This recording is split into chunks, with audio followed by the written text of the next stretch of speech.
윤리학의 구분 관련해 가지고 내용 정리를 좀 해드리려고 합니다.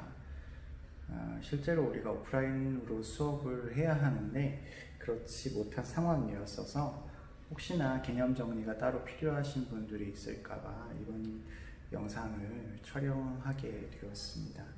필요하신 분들, 내용 이해가 좀 잘 안 가시는 분들에게 도움이 되었으면 하고 만든 거니까요. 자세한 어떤 설명이나 이론은 수능 특강을 참고하시면 되겠고, 대략 이런 내용이구나 라는 어떤 설명이 필요한 부분으로 참고하시면 되겠습니다. 윤리학의 구분 다음 보겠습니다.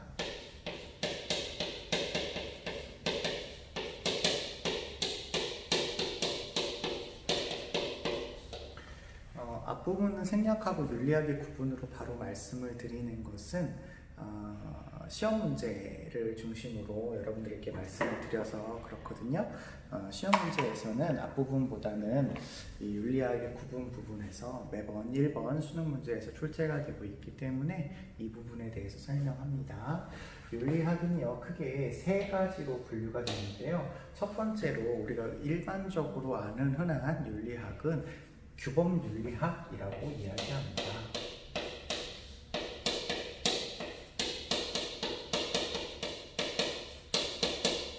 규범윤리학은요, 도덕규범이라고 하는 걸 만들어서 이걸 가지고 무엇이 옳은지 무엇이 그른지를 판단하는 윤리학을 설명하는 윤리학입니다. 그래서 규범윤리학은 보편적인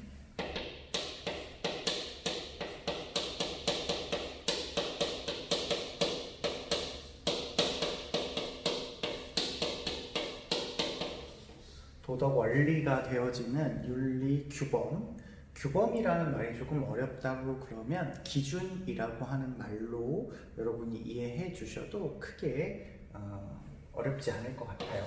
다르지 않을 것 같아요. 네, 기준.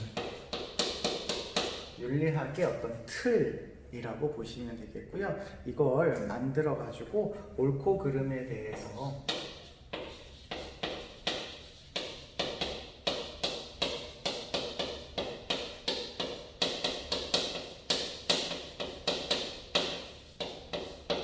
옳고 그름에 대해서 판단 기준을 만들고 정당화를 수립하는 그런 학문을 우리가 규범윤리학이라고 이야기를 할 수 있겠습니다. 이 규범윤리학은 다시 두 가지로 나누어지는데요. 이론 규범윤리학과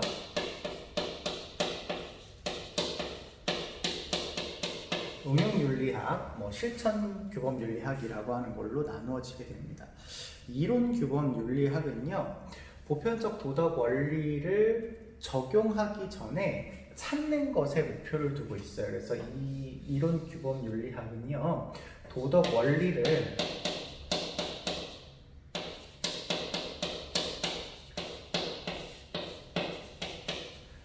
도덕 원리와 이론을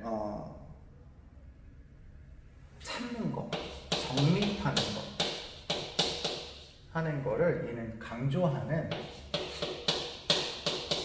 그런 윤리학이다, 이렇게 생각을 하시면 될 것 같습니다. 때문에 이론 규범 윤리학이 세우고 있는 윤리학의 어떤 이론이 정당한지 안 정당한지를 사용하기 위해서 정당화 과정이라고 하는 걸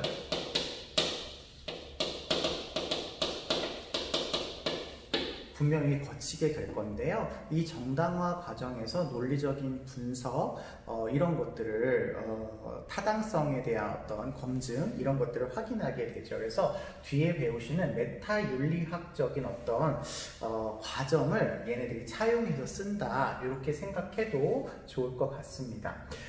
그러면 이론 규범 윤리학은 전혀 어떤 정당화 과정이나 이론을 적용해서 옳고 그름을 분석하는 것은 하지 않느냐, 그런 건 아니에요.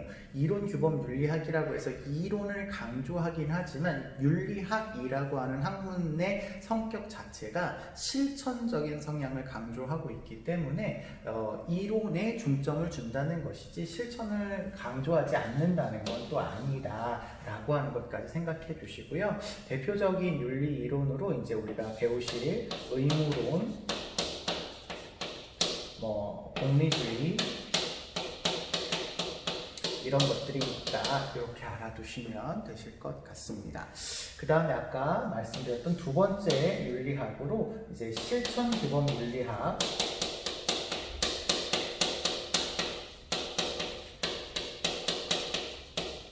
우리는 줄여서 이걸 앞으로 응용 윤리학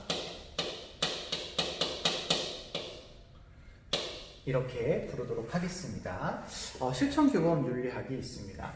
예전에는 이론 규범 윤리학이 이제 보편적이었다라고 본다면 현대 사회에 들어오게 되면서 조금 이렇게 사회가 복잡해지고 다양해지고 거기에 따라서 나타나는 현대 사회의 문제점이 많이 등장을 하게 되면서 이론을 많이 만들기보다는 현대 사회에서 등장하는 어떤 다양한 삶의 영역에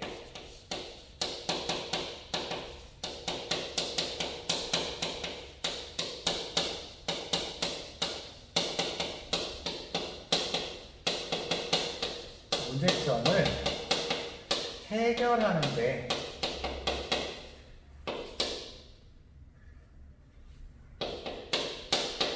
좀 더 중점을 두고 윤리학을 탐구하려는 그런 분야들이 등장을 하게 돼요. 이걸 우리가 응용윤리라고 이야기하고요. 우리가 배우시는 생활과 윤리라고 하는 과목이 이 응용윤리학의 하나의 분야로서 존재한다 생각하시면 되실 것 같습니다. 그러면 여기는 또 이런 문제점 해결에만 포인트를 두고 이론이 필요 없냐? 또 그거는 아니에요. 이론이 있어야 문제점을 해결할 수 있게 되거든요. 때문에 역시 이론 규범 윤리학처럼 이론을 적용한다라고 하는 것도 알고 계셔야 될 것 같고요. 특별히 이런 응용 윤리의 그 등장을 조금 중시했던 학자로서 요나스라고 하는 학자가 등장을 하시고 우리 생활과 윤리에서는 이분이 굉장히 중요한 역할을 하셔서 이분이 나오시는 부분 조금 눈여겨보셔볼 필요가 있을 것 같습니다. 요나스 선생님은요, 현대 과학기술과 문명이 많이 발달하는 데 비해서 우리 윤리가 이러한 상황을 따라가지 못해서 일어나는 그 모습을 윤리적 공백이라고 표현하시면서 이러한 윤리적인 공백을 극복하기 위해서 다양한 이론을 많이 만드는 것보다 어떻게 하면 다양한 삶에서 나타나는 문제를 해결하는 데 좀 더 관심을 둘 거냐, 여기에 포인트를 가져야 된다라고 주장하셨던 분으로 등장을 하시게 됩니다. 특별히 이 응용윤리학의 경우에는요, 현대사회에서 나타나는 문제가 하나의 분야에서만 나타나는 문제라기보다는 다양한 삶의 영역에 이렇게 걸쳐 있는 경우가 많아요. 미세먼지 문제만 하더라도 미세먼지라고 하는 어떤 과학의 분야에만 문제가 있는 것은 아니고 이 문제를 해결하기 위해서는 국가의 정책적인, 외교적인, 사람들의 개별적인 노력 뭐 이런 것들이 다양하게 융합되어져야 하기 때문에 우리 이 응용윤리학의 특징으로 학제적인 성격이 나타난다.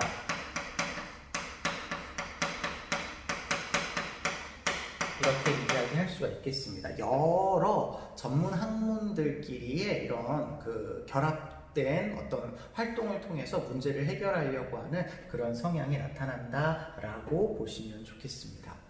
자, 지금까지 살펴본 이론 규범 윤리와 실천 규범 윤리를 묶어서 우리가 규범 윤리라고 하는데요. 이 규범 윤리학의 이 두 윤리학은요, 어떤 특징을 보이고 있는데요. 일단은 이론 규범 윤리와 응용 윤리의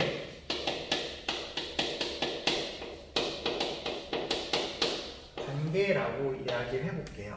아까 선생님 계속해서 말씀을 드리고 있지만 실천이 없는 윤리학은 윤리학이 아니고 이론이 없이 현실 생활에 어떤 옳고 그름의 판단 기준을 적용할 수 없기 때문에 이론 규범 윤리학과 응용 윤리학은 뗄래야 뗄 수 없는 그런 관계에 있다라고 보시면 되겠습니다. 따라서 이 둘은 모두 규범 윤리학이기 때문에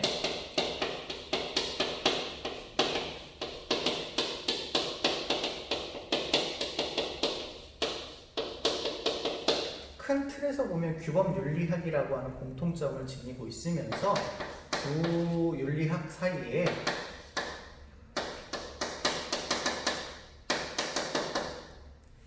상호 의존적인 그런 모습을 보이고 있다라고 여러분들이 생각을 해주시면 좋을 것 같습니다. 그래서 일단 규범윤리학은 이런 식으로 설명을 할 수 있겠습니다. 두 번째는 메타윤리학에 대해서 말씀을 드릴게요. 메타윤리학이라고 하는 게 말이 조금 생소하고 개념이 좀 형이상학적이라서 좀 어렵긴 한데요. 뭐 위에 뭐 이런 뜻으로서 윤리학이라고 하는 학문을 조금 더 위에서 바라봤다. 그래서 이 윤리학이 과연 맞아? 학문으로 성립할 수 있는 거야? 윤리학이 뭐 이런 윤리학이 나왔는데 이게 옳고 그름 이걸 따지는 게 아니라 이 자체 학문 자체에 관심을 가지면서 이게 문제가 없는 건가를 따져보는 그런 학문이라고 생각을 하시면 될 것 같아요.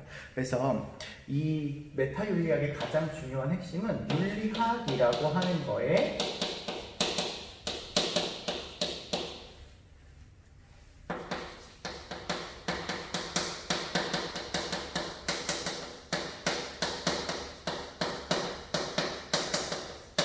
학문적 성립 가능성에 대해서 확인해보는 그런 윤리학인 거라고 보시면 되겠습니다. 그러니까 윤리학을 연구하는 거라기보다는 윤리학 자체에 대해서 관심을 가지고 연구하는 그런 학문이다라고 생각을 해주시면 될 것 같아요. 그러기 위해서 윤리학에서 사용하고 있는 언어, 선이라고 하는 말, 악이라고 하는 말 이런 걸 쓰는데 과연 선이 의미가 뭐야? 악이 의미가 뭐야? 이런 것들에 대해서 명료화 시키려고 하죠. 그리고 논리의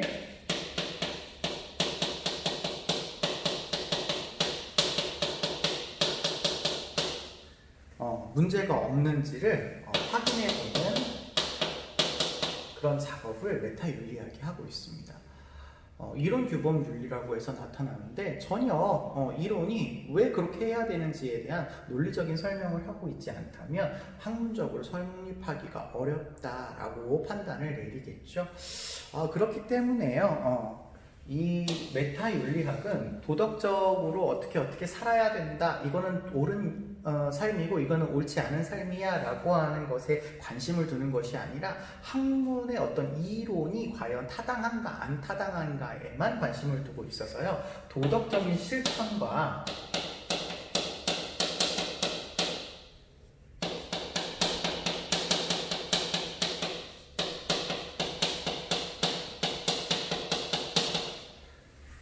무관심한 모습을 보이고 있다라고 하는 것이 또 하나의 특징이라고 볼 수가 있겠습니다.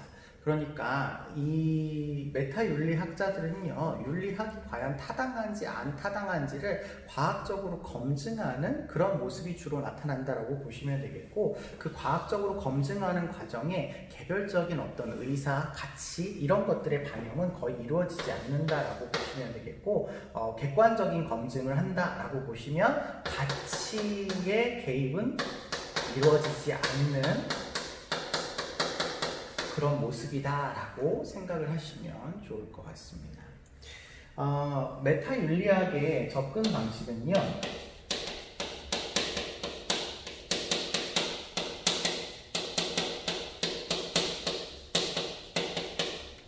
금방 선생님이 말씀해 드렸듯이 첫 번째가 언어적 접근이 있습니다. 언어를 분석해서 윤리학의 학문적 성립 가능성, 정당화 가능성 이런 것들을 검토해보는 하나의 접근이 있을 수 있겠고요. 두 번째는 논리적 접근이에요.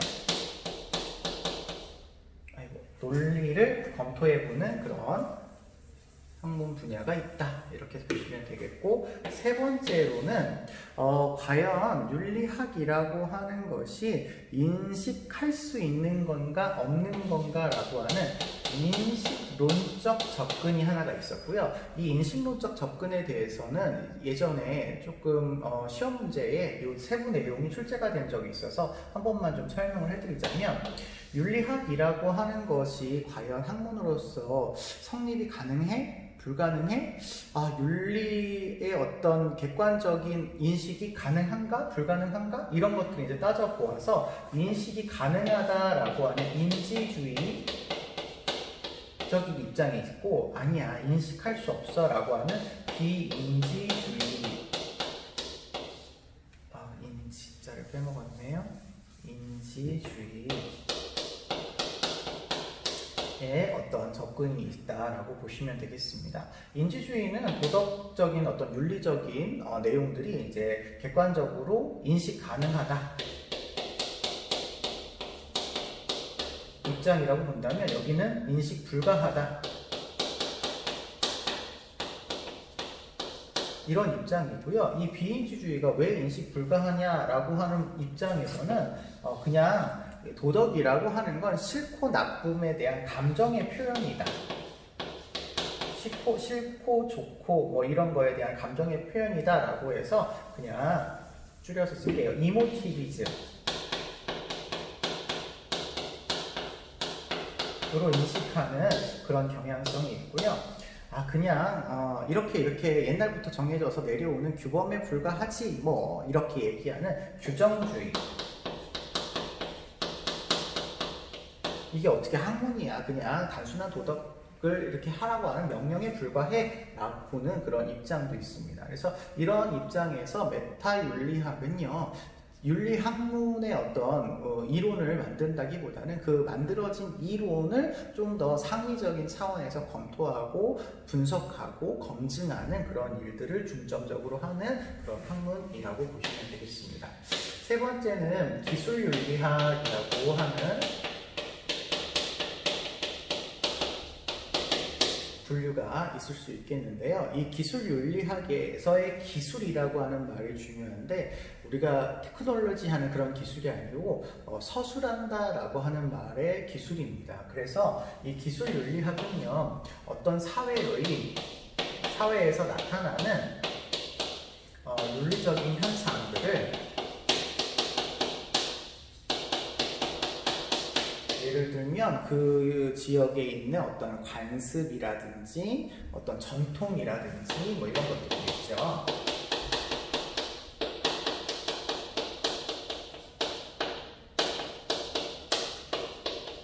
이런 것들을 그냥 기록하는 거예요. 이런 것들을 그냥 기록하는 겁니다.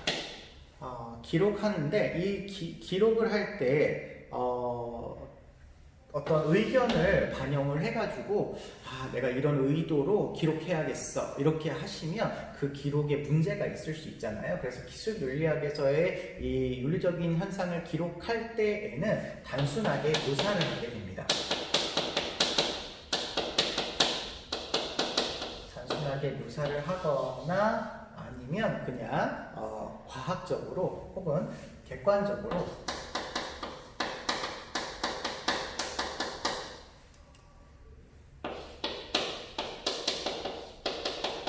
서술을 하고 있죠. 그래서 기술윤리학도 일종의 가치를 반영해서 윤리학적인 어떤 판단을 내리기보다는 가치 중립적인 입장에서 객관적으로 윤리적인 현상을 서술하고 있는 것을 목표로 하고 있다, 이렇게 생각을 해주시면 좋을 것 같습니다. 때문에 이 기술윤리학은 뭐가 옳고 뭐가 그르다라고 하는 도덕 판단을 내리기보다는 이미 나타나 있는 사회 현상을 그냥 관찰하고 기록하는 것에 불과하기 때문에 일종의 사회과학이다 라고 주장하는 사람들도 있어요. 그래서 사회과학적인 성향을 보이고 있습니다. 방법을 사용해서 인과적으로